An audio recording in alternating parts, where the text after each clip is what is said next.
దేవునికి మహిమ కలుగును గాక. క్రీస్తునందు ప్రియులారా, యెషయా గ్రంథం 57వ అధ్యాయం 20వ వచనం దేవుని వాక్యం అక్కడ మనం చూస్తే, భక్తిహీనులు కదులుచున్న సముద్రం వంటి వారు అని వ్రాయబడి ఉంది. అంటే సముద్రం ఏ విధంగా అలల చేత కదులుతూ ఉంటుందో అలాగే భక్తిహీనులు కూడా వారు కలిగిన శ్రమల్లో, కష్టాల్లో, ఇబ్బందుల్లో కదిలిపోతూ ఉంటారు.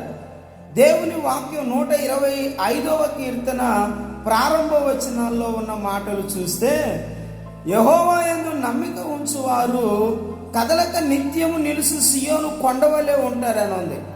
కనుక ఈనాడు దేవుణ్ణి నమ్మగలిగిన వారి యొక్క పరిస్థితి ఎలా ఉంటుందంటే, వారికి ఎన్ని కష్టాలు, శ్రమలు, ఇబ్బందులు వచ్చినప్పటికీ కొండ ఏ విధంగా అయితే కదలకుండా ఉంటుందో స్థిరంగా, అలాగే దేవుణ్ణి నమ్మిన వారు కూడా అలాగే స్థిరంగా ఉంటారు.